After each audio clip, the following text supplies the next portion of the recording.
thanks for everyone for being here. Again, my name is Matt Hobrick. I am Asset Management Administrator with the Iowa Department of Transportation. And what that means is that I basically get to try to bring groups together to work on the topic of asset management, but I have a background in analytics. I'm a member of the ABJ95 committee, and I'm really excited to be involved with the symposium this year. I think we've got a fantastic group of speakers that are going to be presenting here this afternoon. We have 4 presentations. We only have an hour, so it'll be a pretty compressed time frame. I've asked each of the speakers to try to keep it to 14 minutes. That seems like probably a daunting task I know for myself as a speaker. Trying to speak for less than 15 minutes is always tough, but we're going to try to keep it as short as possible so that we have a couple of minutes for questions. We will go ahead and get started now, and I would like to start by introducing our first speaker. Give me a quick second to bring up his bio here, make sure I don't massacre that.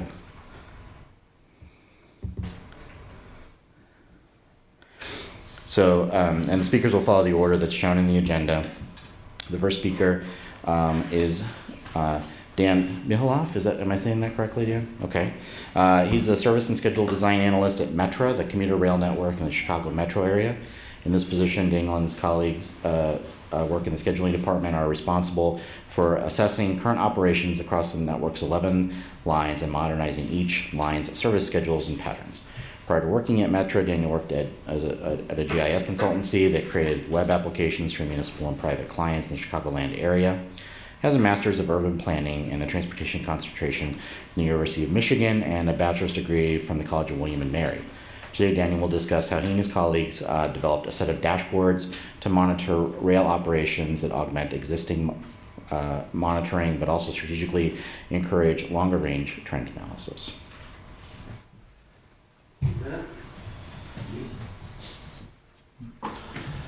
Hi, good afternoon, everyone. So like Matt mentioned, my name is Daniel. I work at Metra. It's the commuter rail service in the Chicago metro area. We operate 11 lines and operate within 6 counties in the Northeast Illinois area. During a normal weekday, we run about 700 trains, and we serve almost 300,000 people per day. And today, I'm going to be talking about a web dashboard that I created, essentially entirely using Microsoft BI, meant to first augment existing operational monitoring that was going on, and also to encourage deeper and longer range analysis by the staff throughout the territory as well. So just a quick overview. Today I'm going to kind of first talk about the existing conditions, kind of how things have been going on at Metra for a long time. Next, I'm going to talk about the dashboard I created, kind of why we wanted to implement a dashboard. And third, I'm just going to take it through a couple of pages on the dashboard and just offer a couple insights that I got based on feedback from my own agency, feedback from other people. And just a caveat to that, when they talk about these types of web applications, they all often talk about it as a pyramid, the web developer at the top, then the power user in the middle, then maybe the final user at the bottom. I'm definitely that person in the middle. I don't come from a computer science background, but I've been able to dabble with Power BI, and this dashboard has been specifically designed to make itself approachable to people who, especially at an older agency like Metra, aren't particularly as maybe data savvy as a lot of us in this room might be. So I think the first thing to get a background on is essentially what Metra is. Metra is the overall umbrella or brand of our commuter rail service, but really underneath the hood, it's a collection of various private and freight carriers. So really a large majority, or many of the people who work at Metra don't necessarily identify as a transit agency per se, they identify more as a railroader. So that was something that was new for me to understand, but it really guides how a lot of the people within the agency look at the operation and understand what's going on. So every morning at Metra, probably since it was founded in the mid-'80s, there's a meeting at 9 o'clock where people from all 11 lines across all disciplines, engineering, mechanical, transportation, get together and talk about what happened in the previous day. So what were the delays? Were there any police incidents? Where did things get held up? Where did things go well? And this was kind of the main document that is reviewed. As you can see, probably from the typeface, it hasn't been updated in a long time. So what you see is kind of the main information of the previous day. You see the, how many minutes late it was, where a delay might have occurred, the cause of the delay, and then where the, kind of what bucket a delay might fall into. So those are just codes for a particular type of delay. So, looking at this, it's kind of easy for me to be cynical and say, all right, this is not deep enough of analysis. This is only one day back. But I remind myself that really in an agency that's operating 700 trains a day, really the main priority is to make sure problems that are happening the previous day are solved and that they're ready to go in the next day. Especially someone like Metra that's operating trains that are, decades old. So problems do come up and you have to take care of them. Yet still, we do collect a lot of data though. So all of this data that's reviewed each day is available, but it's pretty much reported either to national agencies and kind of left there, or just dumped into Excel spreadsheets that kind of get lost between the different departments. So our goal was essentially to more or less bring this 9 o'clock meeting into the 21st century by aggregating this data in a way that is understood, like in a way that people across the agency can view quickly with a snapshot or dive deeper if they'd like. So when we were thinking about our goals for the dashboard, we kind of, there are plenty of definitions for what a dashboard is, but these were a couple of variables we thought about, where there was the strategic versus operational. So are we looking at something that is a long-term plan versus what is the nitty-gritty of how these switches are working and where these trains are meeting, versus analysis and monitoring. What happened yesterday versus are we diving deeper into this data? So one question that, happens a lot within the agency is how many delays have we had this month due to switch malfunctions? It's pretty basic in monitoring and operational. But more so, we were interested in pushing the agency to look at things a little bit deeper. We renegotiated our rush hour windows with our freight partners in February. Are we seeing improvements in freight delays? And just one caveat, of course, a lot of this analysis is happening individually in a lot of these different departments, but like I mentioned, the nature of Metra is very siloed, and where people within these different freight partners might be doing this, but they're not talking to their engineering cohorts in a different freight carrier, a different line. So our goal was to, with this meeting, really get people all looking at one set of data from the same place. So with that, we created a dashboard with, I'll show you these individually, but this is kind of just to give you an idea of the spectrum we were looking at. So we essentially created a dashboard with 13 pages that can kind of fall into 3 buckets. So there's daily snapshot stuff where people are looking at, all right, how many delays did the Rock Island District have yesterday? That's a snapshot. Next was departmental breakdowns. At Metra, there's, I can only say it so many times, but a lot of siloed information. So the Rock Island District might have an engineering department, but they don't identify with the Union Pacific engineering department. So there's a lot of communication that should be happening and shared data that could be happening that's not. So we tried to encourage that shared identity as one engineering department within the agency. And finally, pages where people can dive deeper into the data if they would like to. So now I'm going to go over a couple of pages we created, and just with little tidbits that we learned along the way. So this is one of those older sheets that people kind of live and die by. Some of the chiefs within the agency, this is what they look to. What happened yesterday? What happened? What's been going on for the entire month? So when you open our dashboard, this is the first page you see, and we strategically made it not dynamic. You're not clicking anything that's going to change anything on there, but it's the initial snapshot that people want. So our first goal was give people what they want. This is the first place they're going to look if they're going to ask how many delays do we have on this line for this month so far, and that kind of basic data. So as you can see, we've got the lines across here: train scheduled, delayed, percentage on time. scheduled delayed, percentage on time. And this is updated each day for the previous day. One more example. This was an access data report that we would send out weekly. So this is something people are used to.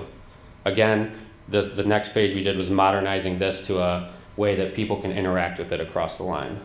People from each line can select their line, and they're seeing their top delay cause and how many they are, and the total delays for the month so far, and then this is automatically updated to say BNSF needs less than 108 delays to meet the 95% on-time performance goal.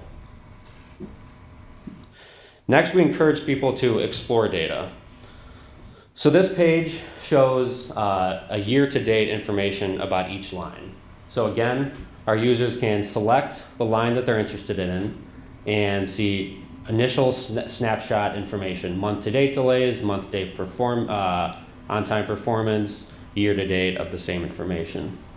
And what's interesting and what's great about Power BI, as probably many of you guys know with dashboards, is what makes them powerful is the ability to interact with them and select data. And really, these types of dashboards are fancy filters, you know? So, all right, so if some people within our agency are interested in why this freight interference is so high on the Milwaukee West line, they might be able to click on it, and that's gonna filter down what they're seeing now. So now, you might be able to make an insight, all right, this is the most frequently delayed trains in 2019, and you can see a fair percentage of 22-26's delays are due to freight.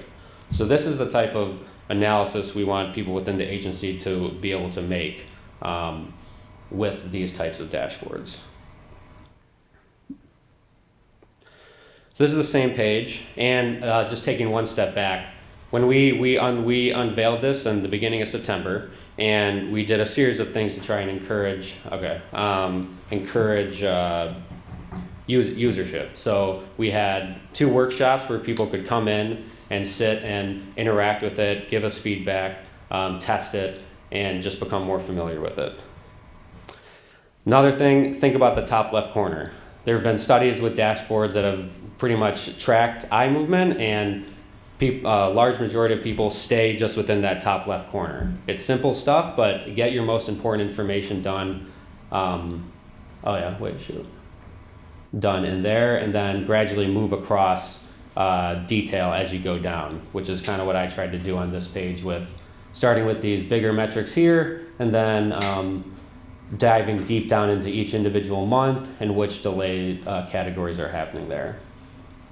Next, develop concrete metrics that the employees within the agency can compare themselves to. A lot of the feedback was typically just have fewer delays, which is kind of hard to act on. So in this page, what's really great about Power BI in particular is the time analysis. So we can see the number of delays this month within the engineering department versus the last month. Are we doing better or not? Why? This in particular got good feedback. This little red number is essentially a goal for a delay allowance. So of course, people are gonna have delays on the network, it's just natural, but this is having some type of goal. So this number is interactive to each month, and it's that, let's get this right, the average number of delays that the engineering department had when they reached 95% in October. So, and essentially when we reached 95% as an overall system, this is the average number of delays we had in October. And it's important to make that distinction between months, especially with something like switching signals in Chicago, where we're gonna have a lot more issues in January than we are gonna in July. Next is use these dashboards to connect siloed data. In public transit agencies, I can imagine Metra's too, unique is a lot of data gets collected, but often it's hard to share that stuff across siloed departments. So what we did is we have our GPS data, which is often, we analyze plenty within the scheduling department, but a lot of the people out in the field are not seeing that as much. So we connected our GPS data to this data that I've been showing previously, which is our on-time performance data. So now people can see which they can select a train They can select a month that they'd like or even a particular day and see how often that train is being delayed, what type of delays they're having. And then being a dashboard, they can click into a certain one.